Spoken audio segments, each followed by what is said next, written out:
আসসালামু আলাইকুম। Welcome back to my channel flavour Bangla. নতুন বছরের শুরুতে খুবই স্পেশাল একটি ডেজার্টের রেসিপি আপনাদের সাথে শেয়ার করছি। আজকে শেয়ার করছি ছানার পায়েসের রেসিপি।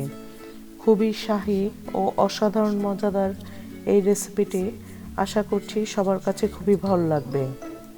একই সাথে পায়েস ও রসমালাইয়ের একটি ফ্লেভার পাবেন এই ডেজার্টটিতে।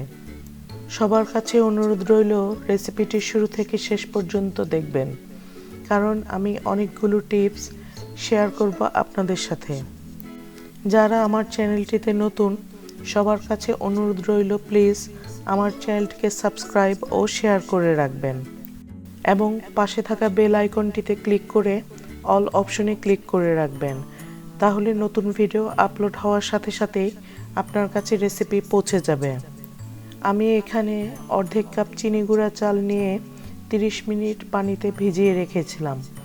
তারপর আমি একটি ব্লেন্ডারে সামান্য একটু পানি দিয়ে ব্লেন্ড করে নিচ্ছি।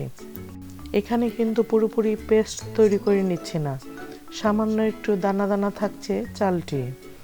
তারপর একটি হাঁড়িতে আমি 2.5 লিটার দুধ নিয়ে জাল করে নিচ্ছি। আমি আগেই এই দুধটি নিয়ে তারপর কিছুটা সময় বয়েল করে নিয়েছিলাম।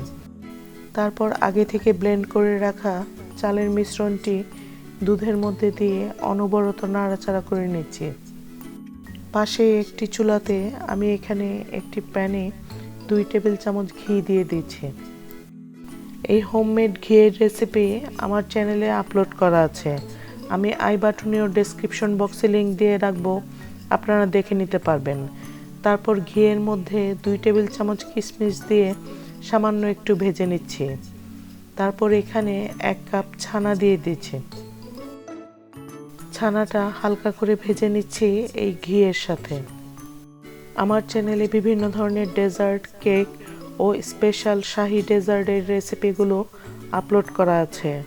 আমি আই বাটনে ও ডেসক্রিপশন বক্সে লিংক দিয়ে রাখবো, আপনারা দেখে নিতে পারবেন।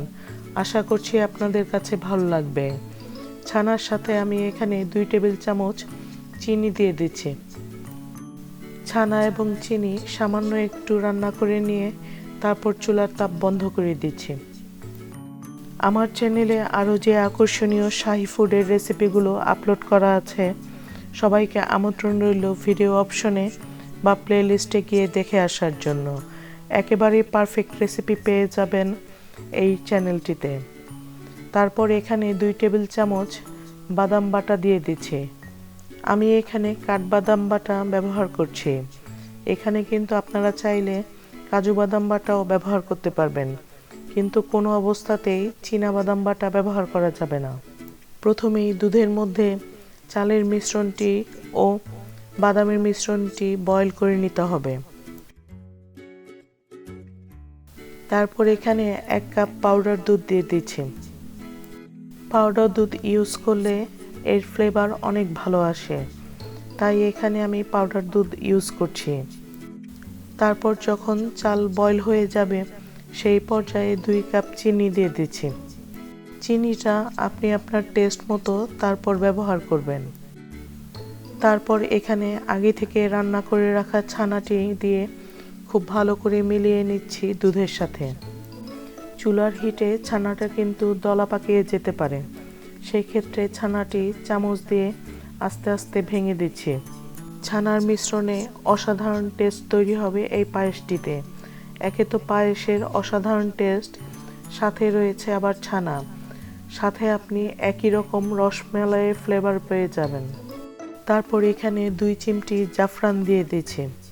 আপনারা চাইলে জাফরান দেওয়াটা অ্যাভয়েডও করতে পারেন, কিন্তু যেহেতু শাহি ফুড, শাহি উপকরণ তো ব্যবহার করতেই হয়।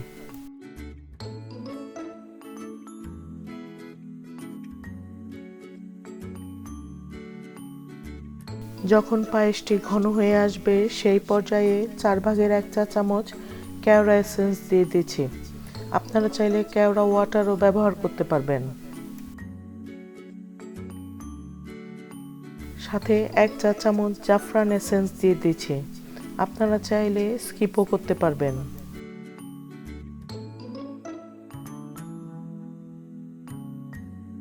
পায়েসটি এইরকম ঘন হয়ে যাওয়ার পর চুলার তাপ বন্ধ করে দিচ্ছি, কারণ ঠান্ডা হয়ে গেলে পায়েসটি অনেকটাই ঘন হয়ে যাবে।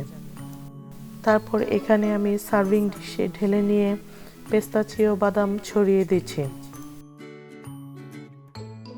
জাফরানটা কিন্তু গরম অবস্থাতেই উপরে ছড়িয়ে দিলে পরবর্তীতে খুব সুন্দর একটি লুক তৈরি হয়। আর সৌন্দর্যের জন্য 1 চিমটি জাফরান ছড়িয়ে দিচ্ছি। রুম টেম্পারেচারে আসার পর ফ্রিজে রেখে ঠান্ডা করে এই মজাদার পায়েসটি পরিবেশন করছি।